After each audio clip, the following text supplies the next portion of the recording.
Starts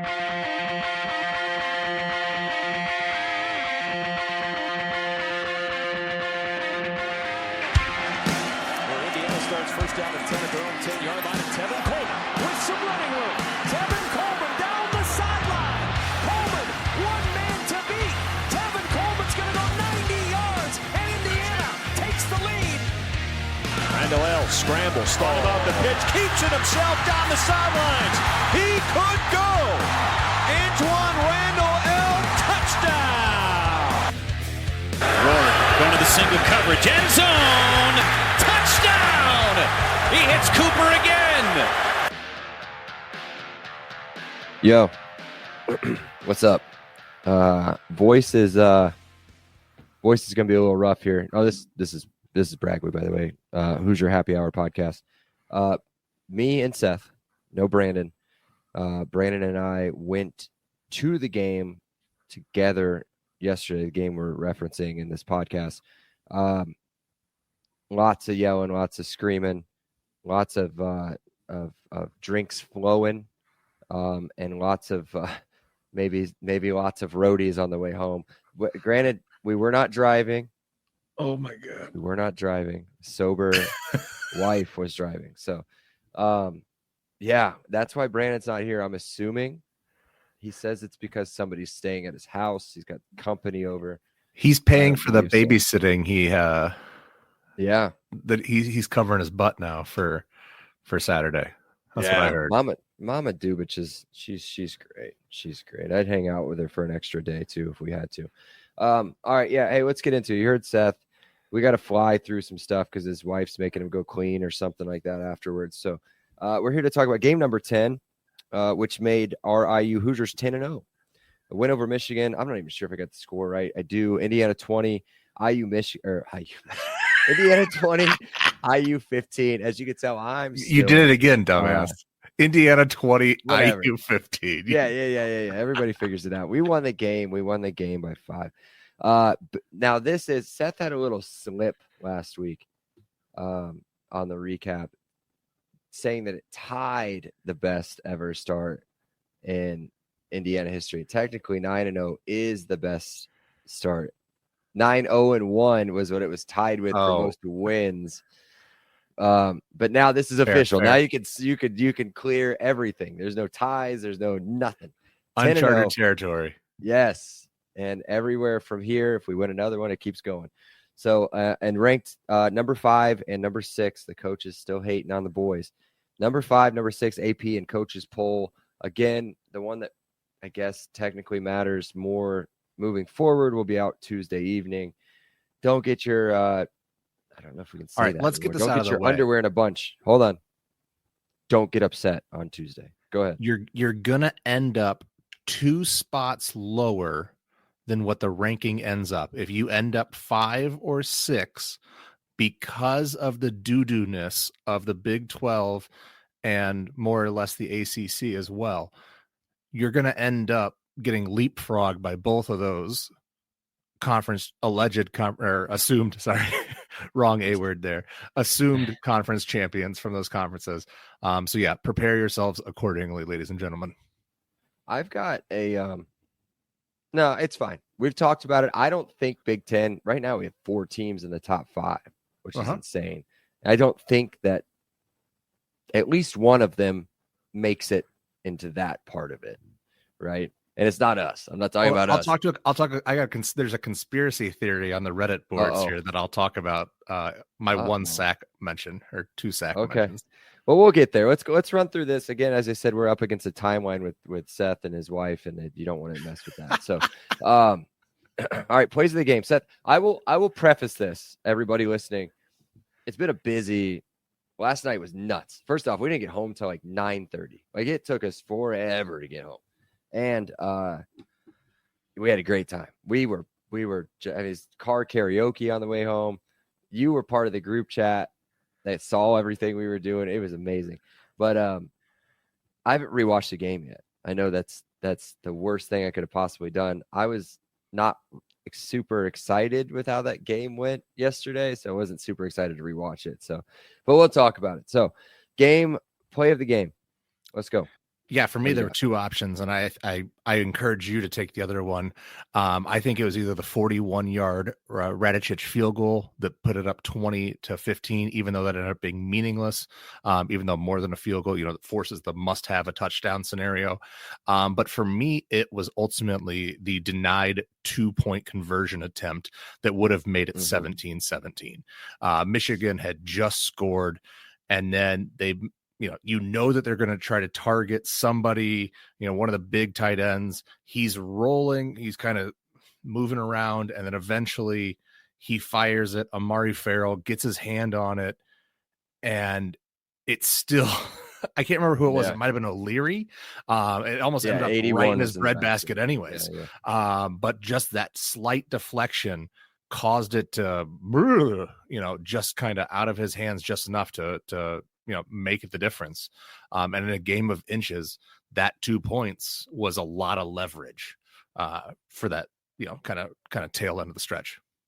Yeah. So if you go back and rewatch that play, and they did it multiple times, whenever the scouting and the preparation on the defensive side of the ball for this game was insane.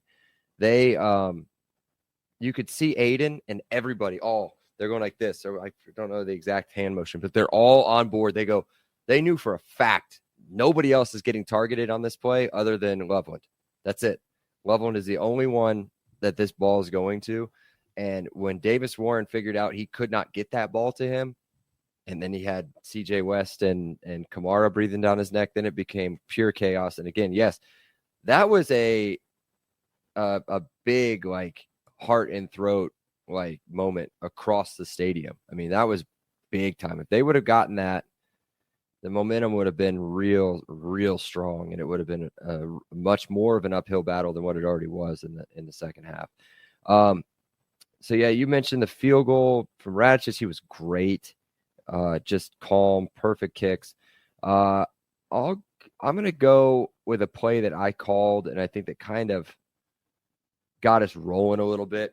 Got the stadium back into it again a little bit too, was the Elijah Surratt touchdown. Was it 43 yards down the left sideline in the second quarter? It was kind of we're kind of up and down the field a little bit, field position here, field position there. And then we're finally checking out the defense, and we see, look, they're going one-on-one now across the board. Brandon kind of called it. I mean, they were going to do that anyway. And he just smoked. I think it was number 10 who ended up having a great game on their team. Just smoked him down the sideline and had the separation. And we'll talk about Elijah Surratt a little bit later, I am assuming, because I think we'll probably do both sides of the stocks, at least a little bit of it as we keep going through the format. But yeah, that was big. That was big in stadium. Again, the atmosphere was fantastic.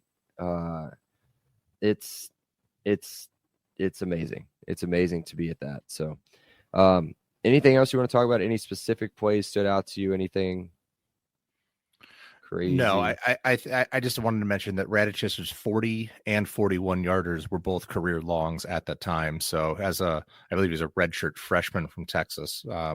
Both of those were clear by plenty. So you'd think that as an untested guy, just because they've converted so many touchdowns in the red zone and haven't really had to attempt any long field goals, now hopefully his confidence is quite a bit higher. So again, as you're just looking to round out all of the different phases of the game, you've been tested on offense, you've been tested on defense, and for the first time in a long time, the punting and the kicking game were tested as well. So and then I had one other thing, but we'll talk about this in the next one because when you talk about stock ups, I think I'm going to cover a lot of it. So yeah, good. That was the other thing I want to talk about. Did you hear what Brad Nessler said when he made that first field goal? No, I don't recall. Something along the lines of, I think it was either him or who's the other guy with him, Gary Donaldson or something. Danielson, yeah. Danielson. He said something along the lines of, "Look, coach, I can kick him," or something. Or, yeah, we'll see what happens when you let me kick, or something is what he says. But yeah, I mean, he's not kicked the ball all year, and he made 2 huge field goals. So let's move on. Stock up an offense or defense. Again, it can be a special teams player too on either one of those that you want to pick. we can try stock down. I don't think you're going to find one really on defense, unless you want to talk about a specific there's nothing on scheme. defense. Offense but we was could the talk only- on offense. Yeah. Stock up on offense. Yeah, it was Kashawn Williams. I called this one from the get-go. I thought he was absolutely going to be a playmaker. He was involved in all phases of the game. When was it Price went down? He ended up being punt returner as well. And the way he caught that last one with the momentum up the right sideline, ended up having play in the game. Ended up having a substantial cutback across midfield all the way out to, I think it was the 44-yard line, maybe. It was just an electric play. It was a veteran play. And that doesn't count the different times where he had a couple horizontal throws. He had a couple quick throws as well. He was all over the place in a positive impact and had to step up, was forced into additional duties. So really, really good game from him. Yeah. That should have probably been my play of the game. That was incredible. And in person, it almost seemed like once he caught it and he started hitting traffic, it was almost like he was button mashing on like Madden or on NCAA football, because like the moves, he was making weird moves and spin moves and breaking tackles and dodging people, and it was awesome. And he's a heck of a player. Again, 6 catches, 70 yards, and then that big. How long was that return? You said I think it was only like 19 or 23 return, 22 yards. Yeah, I was gonna say it wasn't nearly as long. It was more the momentum. It was the kind of the electricity. Yeah. It ended up being, I think we talked about it at the game. It ended up being like a net 11-yard punt. Right. It was a short punt too on top of it. Right. It was a short, low one. So he was way back, and he was a full-on sprint for 5 yards probably, and caught that ball and just kept going. Beautiful play by him, and good call on stock up on offense. I'll go with, there's not a lot to pick from, man. They shut everybody down in the second half, but I'll go with my boy Omar. He only had 3 catches on the day, but 2 of them were huge. One of them a 7-yard touchdown to get the scoring going for the Hoosiers, and then the next one was a 41-yard. He was wide open across the middle, where they brought some heat up the middle. I want to say it was it Black or Ellison picked up a huge blitz right up the middle that gave Rourke enough time to hit that. But yeah, it's just those two were real big. There's a certain wide receiver that we probably could have scored more points on if we would have completed a couple more passes. But those 2 wide receivers were huge, converted some big third downs, and really made a difference in the game. So good luck on this one. Stock up on defense. Who are you going to pick? Oh, hold on. I want to shout out Tyler Stevens as well. He was forced into backup or into duty at left guard. In the first half, he was really good, and they had a lot of runs that were the power runs to the left side. We're going for a lot of yards. They kind of picked on him a little bit more in the second half, but he had a really strong first half and was a big part of why some of those drives were really effective. On defense, I think Amari, you could name all of kind of the standard guys for the most part. I really thought that CJ West was all over the place. I thought he was involved in the pass rush. He was involved in the run pickup as well. I mean, he's one of these guys who we talk about. Nose tackles often don't have the stats because they're attracting all of the offensive linemen, which free up the linebackers. But damn, he's able to make plays. He's able to make tackles and take on the blocks. And when they were switching a lot between the 4-2 and the 4-3, depending on down and distance and situational, he was one of the consistent players who was really all over the place. Yeah, it was very, very noticeable in person too. I mean, there was a play, it had to have been second quarter or maybe third quarter, where he came up the middle, and for some reason, Davis Warren decided to start jawing with him, and that ignited something, because he was unstoppable the rest of the game. They couldn't block him at all. I mean, his stat line, 9 tackles, 1 TFL, 1 PD, but he was pressuring like crazy. I'll just transition straight into mine. Again, you could shout out Aiden. Again, leads the team in tackles. He was great. Jalen Walker made big plays. My boy, my guy, Terry Jones Jr. had one little slip up a little bit early in the game. Other than that, great game across the board. 2 tackles for loss, 2 passes defended. He was all over the field. He was the one that was kind of, pseudo assigned to stay in front of Loveland, and Loveland ended up with 4 catches for 37 yards on the day. I mean, he was targeted, I don't even know how many times. It had to have been at least 10. And just a really good, solid player to have in there. But again, you could shout everybody. I thought Kamara made a big difference in the second half. He was getting a lot of pressures in there. Linnell Carr had a huge play on that. What was that drive? I think it was the 3rd and 10 where they ended up going 4 and out at the very end. He had a huge pressure off the edge that forced Warren into a quick throw and an overthrow. You could close your eyes and throw a pin at it, and you could find somebody that did great. You could even shout out, honestly, D'Angelo Pons, literally because they didn't throw the ball at him. Like, there was no play on his side of the ball, his side of the field at all. He had 1 pass defended. That was it. You didn't even know he was playing, which is great for a corner. So, I hate to do it. We don't have to spend a ton of time on it.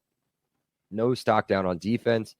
I was going to say a scheme. I hate when we run zone, but you got to do it. But on offense, what are you going to do? Stock down. I think we're probably going to both talk about the same person. Yeah, with those 2 pivotal drops from Eliezer Surratt, the game is put away, probably 2 drives earlier. And so again, it didn't come back to bite you in the butt. But Elijah he's a veteran. He's a guy who takes a lot of pride in how he plays, and he's going to be tougher on himself than anybody else is. Those are balls that he wants to bring in, and whatever caused those incompletions, I'm sure he's going to right that wrong, and he's going to show up and show out, and make up for those. But hot damn, I mean, you got to pull in at least one of those 2. One was difficult. I'll give him. Yeah, the back shoulder up against the sideline that we've seen him make how many times? 10 times this year, sure. Probably, without a drop, not one. And then this is the one he drops. That one would have put us down probably inside the 5, I think, or pretty close. Right. The other one is a little bit more inexcusable, and it was kind of I think it was a wheel route, maybe a crossing route with the 2 right side wide receivers. And he was wide open in between a zone or something. I don't know what it was. There's nobody around him. Like, basically a 10-yard halo. Whatever it was, yeah.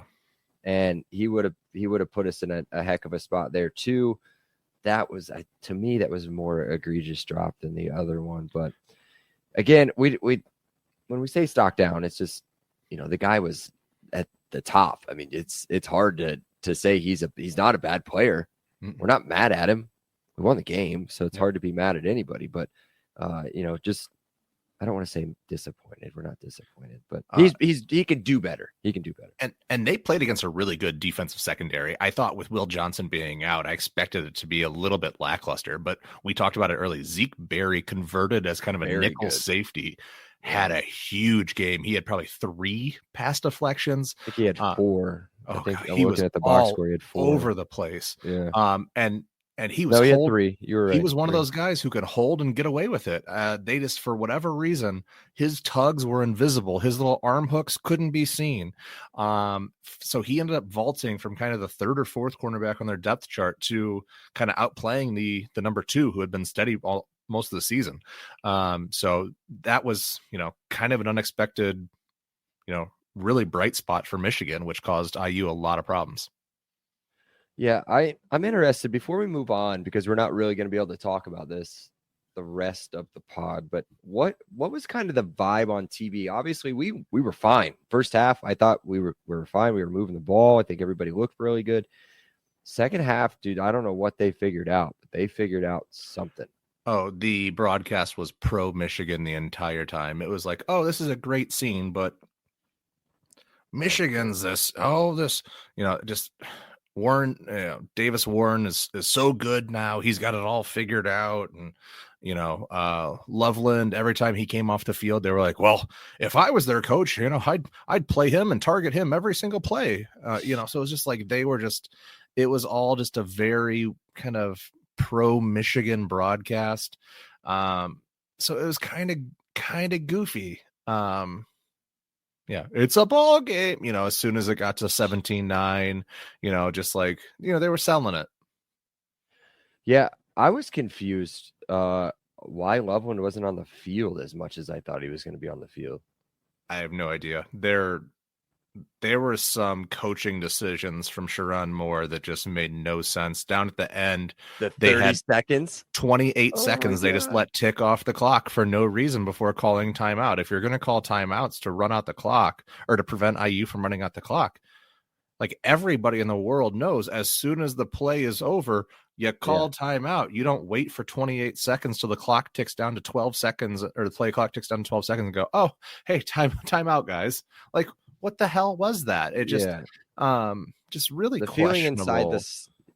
Yeah, the feeling inside the stadium was confusion. Like, wait a minute, I thought he gave up. I thought he was like, I guess we're just waving the white flag. There was that too, and then he takes the timeout, and then we're like, wait a minute, hold on. Was there something happen on that play? Like, are they going to go back and review something? Like, Surely why he did he timeout take right that away, long? and our clock operator just missed the call and just allowed the clock to continue to tick away. And the referees will come over the PA and say, oh, reset the clock to 1 minute and 2 seconds or whatever it was. I'm honestly surprised the referees just didn't call a timeout for him. Like, just, like, oh shit, it's Michigan. We got to do it. Timeout. Well, they wouldn't like, call anything. I mean, they didn't call any holds on the offensive lineman, on anything.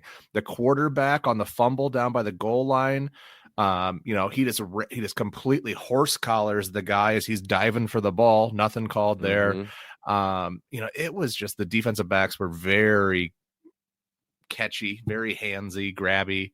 I didn't notice any of that, but yeah, I'll have to go back and rewatch it. You watched it. You saw it a little bit more detail. They never mentioned it on the broadcast. There's a couple times where you can just see jerseys like completely being pulled off their back and just nothing happening. Yeah, 8 penalties total between the two teams. It could have been 18, probably. At least 5 or 6 holding calls that they got away with. Again, I'm looking for that, so I don't want anybody, if there is a Michigan guy listening for some reason, or girl, I don't want them to think I'm biased. Obviously, I'm biased. I'm biased towards IU. I was watching the game pro IU, so I was looking for that. I wasn't looking for IU to hold Michigan players, although we did get away with one really bad, but I can't remember the exact moment. All right, let's take a break. I'll try to get my voice back and check here for the next few minutes, and then we'll revisit predictions. This episode is brought to you by your go-to expert in the Indiana real estate market.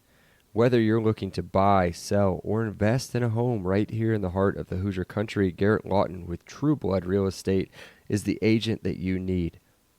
He's not just a real estate agent, he's a Hoosier fan just like you. And Garrett knows Indiana inside and out, from Bloomington to Indianapolis and everywhere in between. Plus, his personalized service makes the buying and selling process smooth and stress-free. So if you're ready to make a move, give Garrett a call at 317-410-8851 or visit his website at lawton-realty.com. I'm going to read off the losers first, and then we'll give somebody their credit where credit is due, I guess, or just they got lucky with a guess. Brandon thought Michigan 13, IU 34. Myself, I thought Michigan 20, IU 38. Seth wins. Seth is going to pull this one off. He's going to take the trophy off of my mantle and put it onto his mantle if his wife will let him. His projection, Michigan 13, IU 24. Very well done. Good job. When it was 17-6, I almost texted the group and was like, here we go. 1 touchdown apiece each, and we're there. Jeez. But yeah, that was well done. Good job. Thank you. So we don't have any randos. I thought about some stuff, but again, I think it was like during like peak morning, like still a little bit feeling it kind of thing. And then obviously the hangover kicks in at some point, and all of that feeling it stuff is erased from my brain. So I don't remember what they were. They were some good questions. I should have wrote them down, and I apologize to the listeners for that. But let's get into Seth's sack. Let's let him dump it all over us. What do you got? Yeah. So I've got through most of this already. The Big 12, awful. ACC, awful.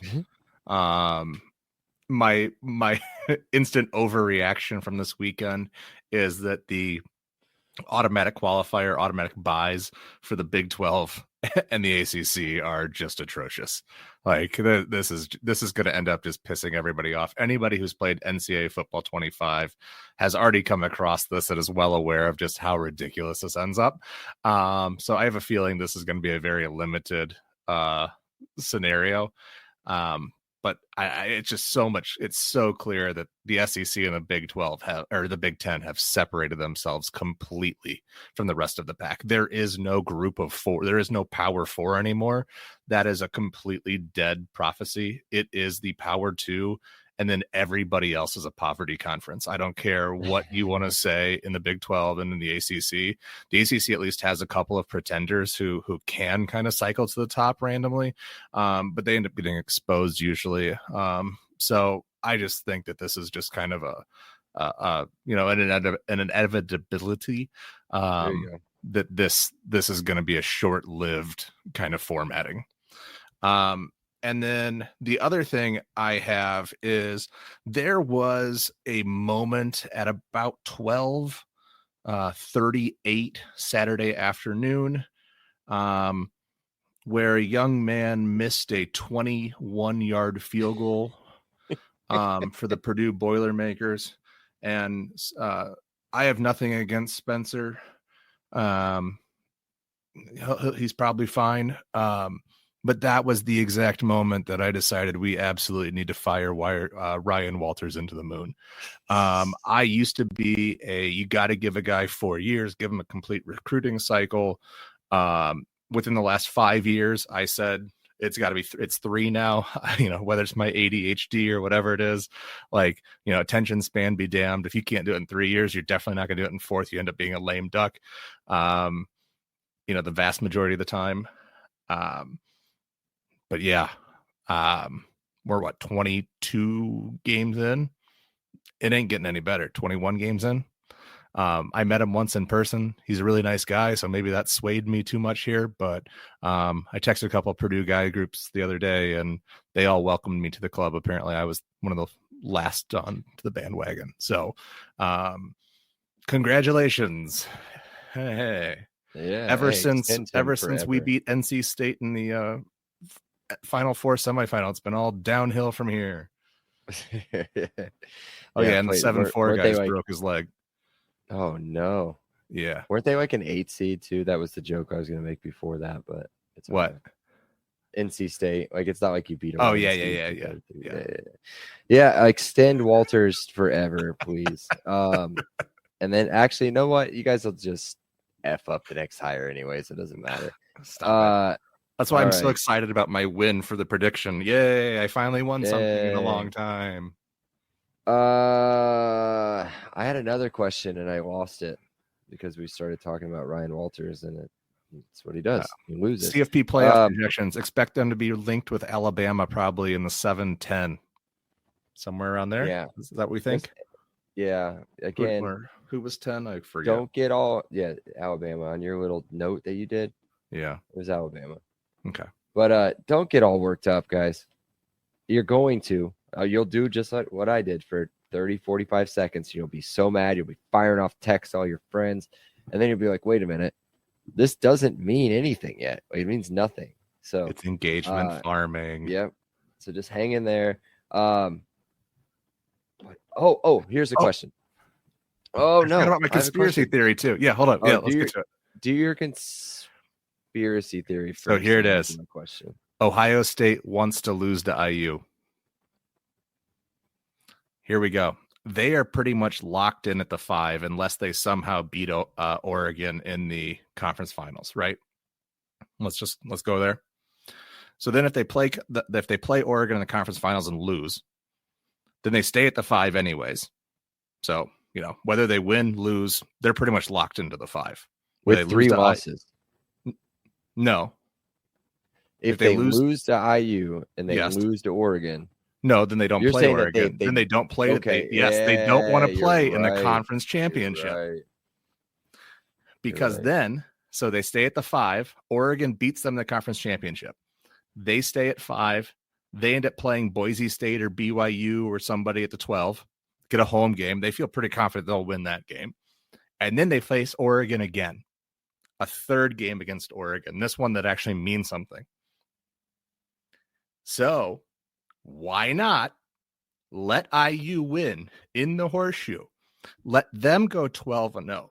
Let them go to the conference championship and lose to Oregon. Get Oregon tired. Wear them out a little bit. Then IU still ends up probably in the 6-7 seed at 12-1, right behind probably Ohio State. And then Ohio State gets to play Oregon for real and doesn't have to. Dumb. Huh? This is dumb. They're not gonna let us win. No. Of course they're not going to let you win. They lost by one in Austin. That's what the Ohio State Reddit threads are all about right now. We don't want to play in the conference championship. Why? That'll just wear us out. The conference championship games don't mean anything anymore. And they're just going to punish us with playing Oregon anyways, because God, even if we win the conference championship, we end up 1. Oregon ends up 5, beats the hell out of Boise State or BYU. Then we play Oregon again. That's fine. Then beat them. No matter what. But they the lost other way, by we have to play one 13th because game. of they lost by one because of a boneheaded play at the end of the game. And they don't want to lose to Michigan. So they're not going to, that wouldn't be the game that they wouldn't let themselves lose to Michigan. They don't look that bad right now. They don't look that bad right now. Man, how great would that be? Ryan Day's head would be on a stick after that game. It would be just walking around downtown Columbus with a mob of just nasty, dirty, BO smelling Ohio State fans with Ryan Day's head on a stick, just marching down Columbus. The Bears game was so boring. I had to just dive into conspiracy theory rabbit holes of college football and Ohio State fandoms. Freaking parlays today. I mean, how you lose to the Patriots is insane, especially awful. at home. Awful. My question. And I think it's a kind of a what is the word? Rhetorical question. Could this game, this style of game that just happened, the result and the bye week have come at a better time? They kept talking about how IU had won every game by 14 points. And that even in the close games like Maryland, Northwestern, where the games were close going into the fourth quarter, IU ended up gapping them and ended up kind of cruising to a victory. This was the first time that the game was in doubt until the very last closeout drive, the very last kneel out series.